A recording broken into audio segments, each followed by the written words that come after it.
ایک منٹ خاموشی.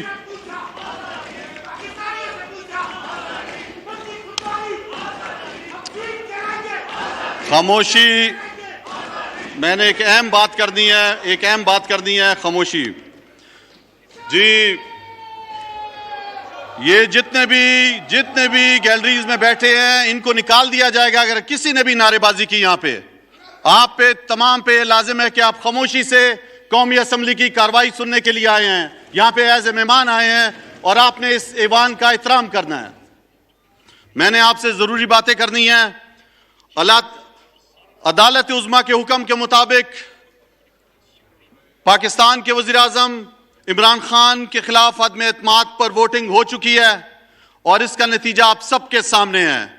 پچھلے کئی روز سے میری رولنگ جو مورخہ 3/4/2022 کو میں نے دی، جو عدالت نے غیر آئینی قرار دی، اس پر کافی بحث ہوئی ہے.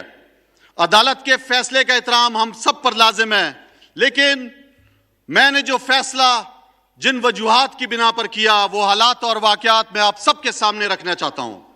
وہ فیصلہ میں نے ایک محب وطن پاکستانی کی حیثیت سے کیا. وہ فیصلہ میں نے قومی اسمبلی کے ایک محافظ کے طور پر، اسپیکر کے طور پر کیا. میں آپ کو بتاتا چلوں کہ وفاقی کابینہ، قومی سلامتی کمیٹی اور پارلیمانی کمیٹی برائے قومی سلامتی کے اجلاس میں وہ غیر ملکی مراسلہ زیر بحث لایا گیا اور اس بات کی تائید کی گئی کہ پاکستان کے وزیر اعظم کے خلاف عدم اعتماد کی جو تحریک لائی جا رہی ہے وہ ایک غیر ملکی سازش ہے. اور اب وفاقی کابینہ نے، اور اب جب آخری وفاقی کابینہ کا اجلاس ہوا ہے مورخہ 9/4/2022 کو، اس میں فیصلہ کیا گیا کہ یہ مراسلہ ڈی کلاسیفائیڈ کیا جائے اور یہ مراسلہ مجھ سے پہلے قومی اسمبلی کے اسپیکر اسد کیسر کو حکومت کی طرف سے آیا اور اسد کیسر نے خود پڑھا اور خود بغور جائزہ اس کا لیا. اور جب میں یہاں پہ ایکٹنگ اسپیکر آ کے بیٹھا ہوں، یہ مراسلہ میرے ہاتھ میں ہے، یہ میرے تمام ممبران دیکھ سکتے ہیں مراسلہ. اس مراسلے میں برملا غرورانہ طور پر، تکبرانہ طور پر پاکستان کو دھمکی دی گئی ہے اور کہا گیا ہے کہ یہ آپ کو یہ بھی بتاتا چلوں یہ مراسلہ پاکستان میں عدم اعتماد کی تحریک آنے سے پہلے یہ مراسلہ دیا گیا، یہ آیا یہاں پہ اور اس میں صاف لکھا گیا آقا کی طرف سے کہ اگر یہ عدم اعتماد کی تحریک کامیاب نہیں ہوتی تو پاکستان کو سنگین حالات سے گزرنا پڑے گا، اور اگر یہ تحریک کامیاب ہوتی ہے، یہ بات متعدد بار لکھی گئی ہے اس مراسلے کے اندر کہ آپ کو پھر معاف کر دیا جائے گا. کیا پاکستان کے وزیر اعظم عمران خان صاحب کا یہ قصور تھا کہ انہوں نے آزاد خارجہ پالیسی کی بات کی، آزاد معیشت کی بات کی؟ کیا انہوں نے ہمارے پیارے نبی صلی اللہ علیہ وسلم کی حرمت کی بات کی؟ انہوں نے اسلامو فوبیا کا مقدمہ لڑا؟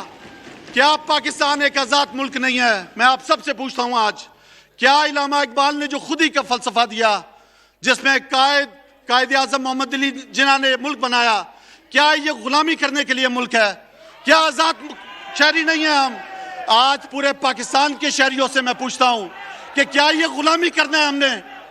آج اس چیز کی سزا دی گئی وزیر اعظم عمران خان صاحب کو کہ وہ غلامی نہیں مان رہا تھا، ایک خود مختار پاکستان کی بات کی. میں وفاقی کابینہ کا جو مجھے یہ کی اجازت سے ڈس کلاسیفائیڈ کیا گیا ہے، یہ مراسلہ میں سپریم کورٹ کے چیف جسٹس پاکستان کو سیل کر کے مراسلہ قومی اسمبلی کی طرف سے بھیجتا ہوں.